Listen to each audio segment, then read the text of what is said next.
Hello students, जैसे कि इसके पहले लेक्चर में हमने भारत तथा अन्य उसके देश के बारे में अध्ययन स्टार्ट किया था, जिसमें हमने देखा था कि भारत जो है उसका उसका संबंध जो है किस तरह से उसके पड़ोसी देशों के साथ है, चाहे वह भारत और पाकिस्तान के बारे में हो, चाहे भारत और चीन की मित्रता और उनके संबंध के बारे में हो, उनके युद्ध के बारे में हो, या अफ़गानिस्तान, बांग्लादेश, श्रीलंका, नेपाल, भूटान, इन सभी के बारे में हमने अध्ययन किया था कि भारत का इन सभी देशों के साथ किस तरह से सहसंबंध है।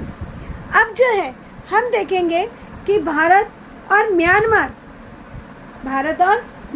देश, क्योंकि भारत का पड़ोसी देश है, तो भारत और म्यांमार देश का किस तरह से सहसंबंध है। अभी अगर हम मानचित्र के अकॉर्डिंग देखते हैं तो ये हमारा भारत है और भारत की पूर्वी सीमा से लगा हुआ म्यांमार देश है, और इसके साथ ये म्यांमार देश के साथ भारत और म्यांमार का सहसंबंध किस प्रकार से है उसके बारे में हम अध्ययन करेंगे।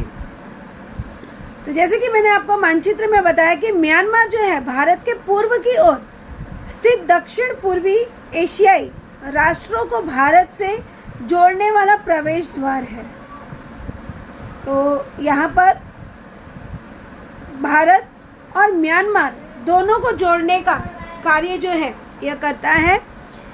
इस भाग में विकसित हो रहे रेल मार्ग और राजमार्ग के कारण दक्षिण एशिया, मध्य एशिया और दक्षिण पूर्वी एशिया ये जो है एक दूसरे से, या कहा जा सकता है कि एक दूसरे के साथ जोड़े जाएंगे, और इससे इस प्रदेश का व्यापार तथा आर्थिक लेन देन बढ़ेगा। और इस प्रकार से म्यांमार से भारत प्राकृतिक वायु की आयात कर सकता है। तो इस तरह से यहाँ पर भारत और म्यांमार का जो संबंध है वह बहुत ही अच्छा है। अब जैसे कि आप जानते होंगे म्यांमार और आंग सी क्यू, तो म्यांमार में सैनिक शासन के विरुद्ध दीर्घकाल लड़कर लोकतंत्र स्थापित करने का श्रेय आंग सी क्यू को दिया गया। आंग सी क्यू नामक व्यक्ति है जिसने म्यांमार में सैनिक शासन के विरुद्ध लड़कर वहाँ पे उसने लोकतंत्र की स्थापना की। जिस तरह से हमारे भारत में लोकतंत्र शासन पद्धति है, तो उसी तरह से उसने म्यांमार में भी लोकतंत्र की स्थापना की, और शांति के लिए उन्हें नोबेल पुरस्कार दिया गया। तो यहाँ पे प्रश्न पूछा जा सकता है कि म्यांमार में किस व्यक्ति को शांति के लिए नोबेल पुरस्कार दिया गया, तो हमें उत्तर के लिए मिलता है आंग सी क्यू। अब जैसे कि आप जानते हो कि यहाँ पे शार्क की स्थापना की गई है, दक्षिणी एशियाई सहयोग संगठन, उसे कहते हैं शार्क। तो शार्क जो है यह दक्षिण एशियाई राष्ट्रों द्वारा वर्ष 1885 में स्थापित किया गया था। शार्क की स्थापना 1885 में हुआ प्रादेशिक संगठन है। दक्षिण एशियाई राष्ट्रों में आर्थिक सहयोग का निर्माण हो, और उसके साथ ही साथ उसके माध्यम से, अर्थात इस शार्क के माध्यम से संपूर्ण दक्षिण एशिया का विकास साध्य करना इस संगठन का उद्देश्य है। अब यहाँ पे एक प्रश्न पूछा जा सकता है कि शार्क का क्या उद्देश्य है।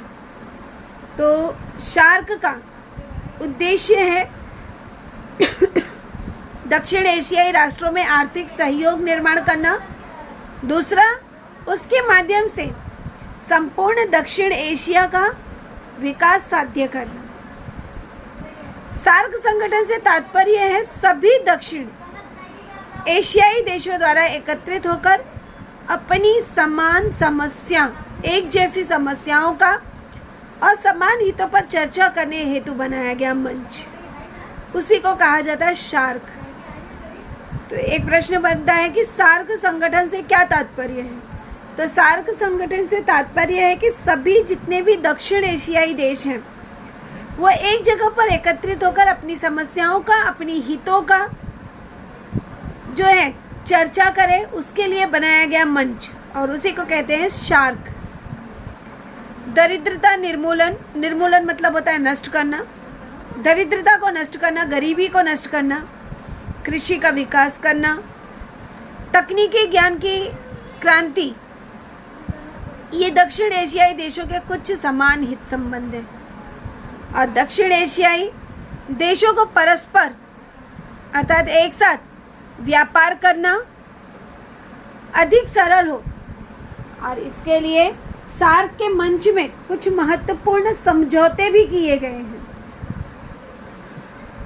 उसके अनुसार दक्षिण एशिया का एक मुक्त व्यापार क्षेत्र निर्माण करने का निश्चय किया गया है, और दक्षिण एशियाई राष्ट्रों के समान विकास हेतु दक्षिण एशियाई विश्वविद्यालय जैसी संस्था और दक्षिण एशियाई मुक्त व्यापार क्षेत्र का समझौता किया गया है। तो इस तरह से शार्क संगठन की स्थापना की गई है। अब हम इसी कड़ी में देखते हैं कि भारत और मालदीव इन दोनों देशों का किस तरह से सहसंबंध है। तो जैसे कि आप जानते हो कि आरंभिक काल से ही भारत और मालदीव के बीच जो है मैत्रीपूर्ण संबंध रहे हैं शुरुआत से ही। तो भारत के दक्षिण में स्थित यह राष्ट्र अनेक कारणों से भारत पर ही निर्भर है। ये जो मालदीव है यह भारत पर ही निर्भर है। वर्ष 1981 में इन दो राष्ट्रों में व्यापारी संबंध स्थापित किए गए थे, अर्थात मालदीव और भारत इन दोनों में व्यापारिक संगठन की स्थापना की गई थी। अभी जैसे कि आप यहाँ पर मानचित्र में देख सकते हो कि यह हमारा भारत है और इसके दक्षिण में ये दक्षिण है, दक्षिण में है मालदीव।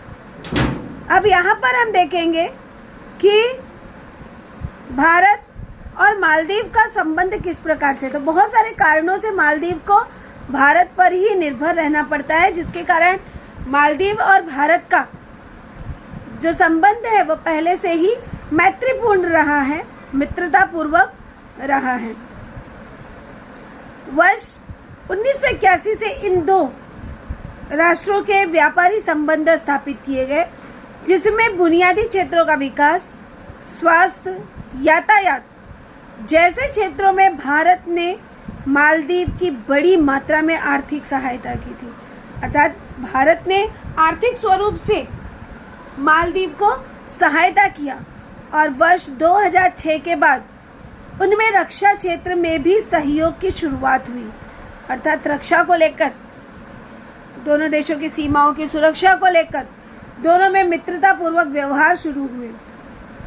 तो भारत ने मालदीव को सुरक्षा व्यवस्था मजबूत करने के लिए सहायता देना प्रारंभ किया। हमारा भारत देश ऐसा है कि जिसमें सहयोग की भावना अधिक है। इसके साथ ही साथ अंतरिक्ष सहयोग, ऐतिहासिक वस्तुओं का संरक्षण करना, पर्यटन जैसे क्षेत्रों में दोनों राष्ट्रों में समझौते हुए, और इसी प्रकार से आतंकवाद जैसी समस्या से लड़ने के लिए भी दोनों देशों में परस्पर सहयोग करने का निश्चय किया गया है। अर्थात ये जो दोनों देश हैं ये आतंकवाद के खिलाफ लड़ेंगे। तो इस तरह से भारत और मालदीव का जो संबंध है वो बहुत ही मित्रतापूर्ण है। अब इसी कड़ी में हम देखेंगे भारत और अमेरिका, कि भारत और अमेरिका का जो व्यवहार है वह किस तरह से है। भारत तथा अमेरिका लोकतांत्रिक व्यवस्था के दो प्रबल राष्ट्र हैं। तो यहाँ पे एक प्रश्न बनता है कि कौन से दो राष्ट्र लोकतांत्रिक व्यवस्था के प्रबल राष्ट्र हैं। तो हमें एज आंसर मिलता है भारत और अमेरिका। रिक्त स्थान के लिए भी यहाँ पर पूछा जा सकता है कि भारत तथा अमेरिका खाली स्थान व्यवस्था के लिए दो प्रबल राष्ट्र हैं। तो उत्तर के लिए हमको मिलता है लोकतांत्रिक लोकतांत्रिक व्यवस्था के दो प्रबल राष्ट्र हैं। अब अमेरिका प्रारंभ से ही भारत का सबसे महत्वपूर्ण व्यापारिक साझेदार था और अनेक भारतीय, जैसे कि आप जानते हैं कि अनेक भारतीय जो हैं शिक्षा और नौकरी हेतु अमेरिका जाते थे। तो इस प्रकार से यहाँ पर अगर देखा जाए तो भारत और अमेरिका का जो संबंध है वो बहुत ही मित्रतापूर्ण है। तो वहाँ के इन अनिवासी भारतीयों के कारण अमेरिका और भारत में सांस्कृतिक, सामाजिक तथा आर्थिक संबंध बढ़ते गए। शीत युद्ध के बाद, द्वितीय विश्व के बाद जब शीत युद्ध हुआ तो शीत युद्ध के बाद भारत और अमेरिका में सुरक्षा संबंधी संबंध बड़ी मात्रा में बढ़े हैं। अर्थात दोनों देशों ने सुरक्षा को लेकर अपनी एक कड़ी तैयारी रखी है। भारत द्वारा आर्थिक उदारीकरण अर्थात आर्थिक स्वरूप में सहायता की नीति, उदार नीति, तो आर्थिक उदारीकरण की नीति स्वीकार करने के बाद धीरे धीरे भारत की आर्थिक प्रगति की गति बढ़ने लगी है कि भारत जो है वो चाहे म्यांमार हो गया, चाहे मालदीव हो गया, चाहे भूटान के साथ हो गया, तो सभी के साथ वह आर्थिक सहयोग में भी सक्षम हो गया। परिणाम स्वरूप भारत और अमेरिका के बीच व्यापारिक संबंध दृढ़ हो गए हैं। अब यहाँ पर कारण लिखो के लिए प्रश्न पूछा जा सकता है कि भारत और अमेरिका के बीच व्यापारिक संबंध अधिक दृढ़ हो गए। तो यहाँ पर पहला कारण है कि शीत युद्ध के बाद भारत और अमेरिका में सुरक्षा संबंधी संबंध बड़ी मात्रा में बढ़े हैं। दूसरा पॉइंट, भारत द्वारा आर्थिक उदारीकरण की नीति स्वीकार करने के बाद धीरे धीरे भारत की आर्थिक प्रगति को गति बढ़ने लगी है। और उसके बाद हम लिखेंगे परिणाम स्वरूप भारत और अमेरिका के बीच व्यापारिक संबंध अधिक दृढ़ हो गए हैं। वर्ष 1998 में भारत द्वारा परमाणु परीक्षण करने के बाद कुछ समय तक भारत और अमेरिका के संबंधों में तनाव का निर्माण हुआ था और इसके बाद दोनों के संबंधों में सुधार हो, इसके लिए भारत और अमेरिका के बीच बातचीत को अनेक बहुत बार बैठकें ली गई और कई बार इसकी चर्चाएं हुई और इन चर्चाओं के द्वारा अमेरिका को यह विश्वास हो गया कि भारत परमाणु हथियारों का दायित्वपूर्वक उपयोग करेगा। इसके बाद अगर देखा जाए तो भारत और अमेरिका के संबंधों में आमूलाग्र मतलब अधिक मात्रा में परिवर्तन हुआ। वर्ष 2005 में हुआ सुरक्षा संबंधी सहयोग का समझौता, दोनों देशों के बीच सुरक्षा संबंधी समझौते हुए। वर्ष 2008 में परमाणु सहयोग का समझौता भारत और अमेरिका के बीच हुआ और इस तरह से 5 वर्षों में भारत और अमेरिका के दरमियान दोनों के बीच सभी क्षेत्रों में सहयोग के संबंध निर्मित हुए हैं। तो इस तरह से भारत और अगर अमेरिका का देखा जाए तो भारत और अमेरिका के बीच में बहुत ही मित्रतापूर्ण व्यवहार हैं।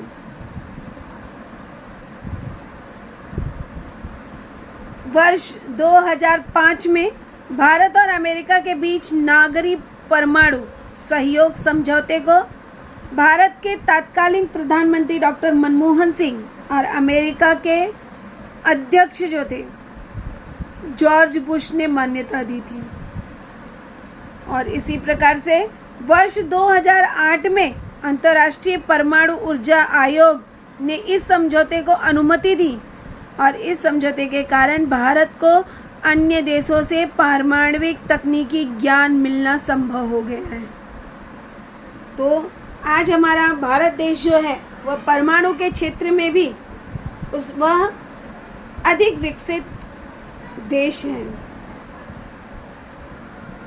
अब हम देखेंगे भारत और रूस का व्यवहार किस तरह से है। तो भारत और सोवियत संघ और वर्तमान रूस, सोवियत संघ को ही रूस कहते हैं। तो भारत और सोवियत संघ और वर्तमान जो रूस है, रूस के बीच प्रारंभ में ही मित्रता के संबंध थे। पहले से ही ये देश जो थे, भारत और रूस दोनों दोस्त थे, एक दूसरे के मित्र थे। शीतकाल के युद्ध के काल में वर्ष 1971 में उनमें मित्रता का समझौता हुआ था तथा उनमें से रक्षा संबंधी उसी प्रकार आर्थिक और तकनीकी वैज्ञानिक सहयोग को भी बढ़ावा मिला था। सोवियत संघ ने भारत को बड़ी मात्रा में आर्थिक और सैन्य सहायता भी दी थी। अभी आपने देखा था कि यहाँ पर रूस जो है भारत को बहुत ही मित्रतापूर्ण उसका सहयोग करता है। सोवियत संघ का विघटन हो जाने पर भारत ने रूस के साथ संबंध बढ़ाने का प्रयत्न किया और इस प्रकार से आरंभ में रूस की राजनीतिक और आर्थिक समस्याओं के कारण संबंधों में बहुत अधिक सुधार नहीं हुआ और वर्ष 1996 के बाद भारत और रूस के बीच संबंध धीरे धीरे सुधरने लगे और इस तरह से सैन्य सामग्री का उत्पादन, खनिज तेल उत्पादन जैसे क्षेत्रों में भारत और रूस के संयुक्त परियोजनाएं शुरू की। तो इस तरह से भारत और रूस का व्यवहार रहा। अब हम आगे देखेंगे भारत और अन्य यूरोपीय राष्ट्रों। तो जो यूरोपीय राष्ट्र थे, तो यूरोपीय राष्ट्र और भारत के बीच व्यापारिक संबंध थे। प्रमुख रूप से जर्मनी हो गया, फ्रांस हो गया या भारत में प्रौद्योगिकी क्षेत्र में बड़ी मात्रा में निवेश करते थे। जो यूरोपीय देश हैं वो भारत में उनके निवेश का एक उद्देश्य था व्यापार करना, कि अधिक से अधिक यहाँ से भारत से लाभ प्राप्त करना और अपने देश का विकास करना। इसके अतिरिक्त भारत को यूरोपीय राष्ट्रों की ओर से अब जब यहाँ पे यूरोपीय व्यापार करते थे तो उसके बदले में भारत को शस्त्रास्त्र निर्मित का तकनीकी ज्ञान भी मिलता है। अभियांत्रिक और सूचना तकनीकी ज्ञान के क्षेत्र में भारत बड़ा निर्यात करने वाला देश है। दोनों का ही प्रमुख उद्देश्य खुले व्यापार पर बल देना है और इसके अलावा भारत और यूरोपीय राष्ट्र, भारत और जो अन्य यूरोपीय राष्ट्र हैं अनेक बातों में सहयोग की भूमिका निभाते हैं, चाहे वह जलवायु परिवर्तन, स्वच्छता को लेकर हो गया, स्वच्छ ऊर्जा, सुरक्षा उत्पादन, साइबर सुरक्षा, अनुसंधान, रेल प्रबंधन, आपात प्रबंधन, हवाई सुरक्षा तथा आतंकवाद। इन सभी संदर्भों में अनेक समझौते किए गए हैं जिसमें भारत ने महत्वपूर्ण भूमिका निभाई है। तो भारत के विकास की दृष्टि से ये सहयोग अत्यंत महत्वपूर्ण है।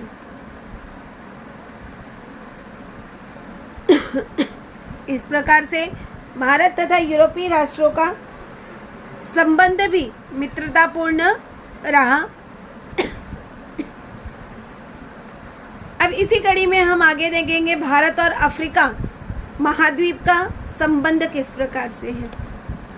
तो भारत और अफ्रीका महाद्वीप के सहयोग के लिए भारत ने सप्रयोजन कदम उठाए, अर्थात कई सारे उन्होंने प्रयोजन करके कदम उठाए हैं, क्योंकि अफ्रीका के साथ निकट के संबंध होना दोनों की दृष्टि से लाभदायी है, अर्थात भारत के लिए भी लाभदायी है और अफ्रीका के लिए भी लाभदायी है।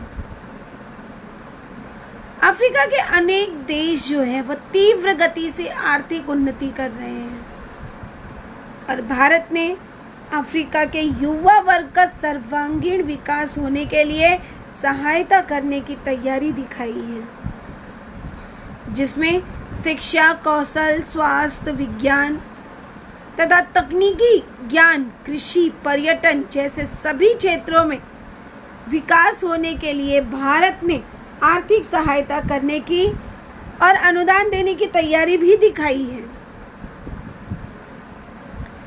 तो भारत की ऊर्जा की आवश्यकता अफ्रीका के ऊर्जा संपन्न देश जैसे कि इजिप्ट, नाइजीरिया, अंगोला, सूडान पूरी कर सकते हैं। तो यहाँ से भारत को ऊर्जा की व्यवस्था हो सकती है।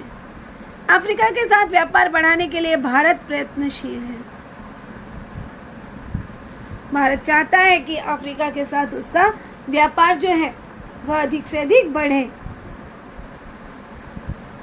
वर्ष 2015 में संपन्न हुई भारत और अफ्रीका शिखर परिषद में अफ्रीका के सभी 54 राष्ट्रों के प्रतिनिधि उपस्थित थे और इस परिषद में अनेक वैश्विक समस्याओं पर चर्चा भी की गई, जैसे जलवायु परिवर्तन हो गया, आतंकवाद हो गया, समुद्री तस्करी हो गई।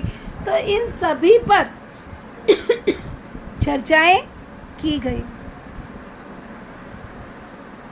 अब हम इसी क्रम में देखेंगे भारत और तथा इंडो पैसिफिक।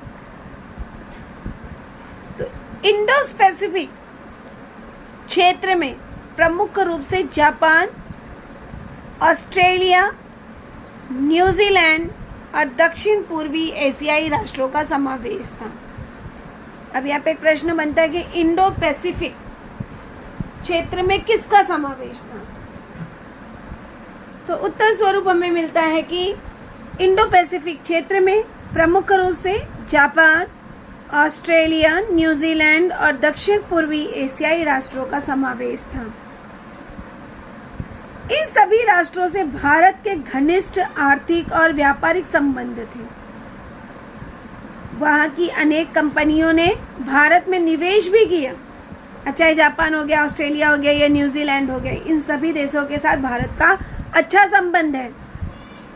भारत और ऑस्ट्रेलिया इनमें सामाजिक सुरक्षा को लेकर, अपराधियों का प्रत्यर्पण अर्थात अपराधी जो हैं उनको नष्ट किया जाए, नशीले पदार्थों की तस्करी विरोधी अभियान, पर्यटन, कला संस्कृति, इन क्षेत्रों के विविध अनुबंध किए गए हैं। तो बुनियादी सुविधा, आर्थिक सहयोग, संरक्षण, सूचना प्रौद्योगिकी, परमाणु ऊर्जा और रेल जैसे अनेक क्षेत्रों के विकास के लिए जापान भारत को सहयोग करता है। इसके साथ ही साथ जापान ने भारत को अनेक सागरीय क्षेत्र के विकास और सुरक्षा के लिए आर्थिक और तकनीकी सहायता देना स्वीकार किया है। दोनों देशों के तट रक्षक दल जो तट की रक्षा करते हैं, तो दोनों देशों भारत और जापान दोनों देशों के तट रक्षक दल और नौसेना संयुक्त अभ्यास होता है। तो इस तरह से यहाँ पर जो इंडो पैसिफिक है उस क्षेत्र के जापान, ऑस्ट्रेलिया और न्यूजीलैंड, ये सभी देश जो हैं एक साथ मिलकर कार्यरत हैं और इन्होंने पर्यटन को, कला संस्कृति को, नशीले पदार्थों की तस्करी रोकने का अभियान, परमाणु ऊर्जा, रेल जैसे सूचना प्रौद्योगिकी, इन सभी को उन्होंने बढ़ावा दिया है। अब इसी कड़ी में हम आगे देखते हैं भारत तथा दक्षिणी पूर्वी एशिया का किस तरह से व्यवहार है। तो आरंभ से ही भारत का इंडोनेशिया हो गया, चाहे Malaysia, Singapore, Philippines, Thailand, Myanmar, Vietnam, Laos, Cambodia, Brunei जैसे दक्षिण पूर्वी एशिया के राष्ट्रों में सौहार्दपूर्ण संबंध हैं, अर्थात अच्छे संबंध हैं। वर्ष 1991 के बाद भारत ने अपनी आर्थिक नीति में परिवर्तन कर आर्थिक उदारीकरण को स्वीकार किया है। उसके बाद दक्षिण पूर्वी एशियाई राष्ट्रों के साथ चल रहे जो भी व्यापारिक संबंध थे, तो व्यापारिक संबंधों में अधिक वृद्धि हुई है। दक्षिण पूर्वी एशियाई राष्ट्रों से व्यापार बढ़ाने की यह नीति पूर्व की ओर देखो लुक ईस्ट नाम से पहचानी जाती है। अब यहाँ पे पूछा जा सकता है प्रश्न कि लुक ईस्ट या पूर्व की ओर देखो का क्या अर्थ है? तो उसका अर्थ है कि दक्षिण पूर्वी एशियाई राष्ट्रों से व्यापार बढ़ाने की नीति को पूर्व की ओर देखो लुक ईस्ट नाम से पहचाना जाता है। और इस तरह से वर्ष 2014 के बाद यह नीति और अधिक सक्रिय हो गई और वर्तमान में यह नीति कृति करे एक्ट ईस्ट नाम से पहचानी जाती है। यहाँ पे एक प्रश्न बनता है कि एक्ट ईस्ट का क्या अर्थ है? तो यही है कि दक्षिण पूर्वी एशियाई राष्ट्रों से व्यापार बढ़ने की नीति को ही वर्ष 2014 के बाद उसे एक्ट ईस्ट के नाम से जाना जाता है। अब हम आगे देखेंगे भारत और पश्चिम एशिया देश, जो पश्चिम में एशियाई देश हैं। तो पश्चिम एशिया के देश प्रमुख रूप से तेल तथा प्राकृतिक गैस की आपूर्ति करने वाले देश हैं। तो यहाँ पे एक प्रश्न बनता है कि पश्चिम एशियाई देश किन चीज़ों की आपूर्ति करते हैं? तो उत्तर के लिए हमें मिलता है कि पश्चिम एशिया के देश प्रमुख रूप से तेल तथा प्राकृतिक गैस की आपूर्ति करने वाले देश हैं। भारत के पश्चिम एशिया राष्ट्रों में पारस्परिक संबंध है। भारत पश्चिम एशियाई राष्ट्रों के प्राप्त होने वाले तेल पर निर्भर है। भारत को तेल कहाँ से प्राप्त होता है? जो पश्चिम एशियाई राष्ट्र हैं, जैसे ईरान, बहरीन, कुवैत, सऊदी अरब, संयुक्त अरब अमीरात, इन राष्ट्रों की ओर से भारत तेल का आयात करता है। अब प्रश्न बनता है कि भारत तेल का आयात किन देशों से करता है? तो भारत तेल का आयात ईरान, बहरीन, कुवैत, सऊदी अरब, संयुक्त अरब अमीरात, इन राष्ट्रों से करता है। उसी प्रकार रक्षा संबंधी आधुनिक सामग्री भी इजराइल से उसे प्राप्त होती है। और इसके अतिरिक्त नौकरी व्यवसाय के लिए अनेक भारतीय वहाँ पर रहते हैं। अपनी आर्थिक व्यवस्था में अर्थात भारत की आर्थिक व्यवस्था को सुधारने में इन सभी देशों का महत्वपूर्ण योगदान है। तो इस प्रकार से सभी राष्ट्रों से मित्रतापूर्वक संबंध रखना और अपने अन्य राष्ट्रों का भी विकास हो, इसके लिए एक दूसरे के साथ सहयोग करना या सहायता करना भारत की विदेशी नीति का प्रमुख उद्देश्य है।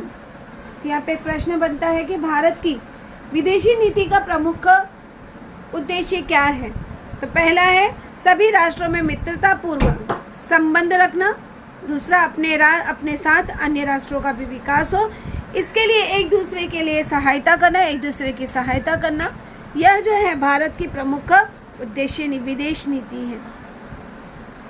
हमने यहाँ भारत और विश्व के महत्वपूर्ण देशों के संबंध में संक्षेप में उनके बारे में हमने अध्ययन किया, समीक्षा की।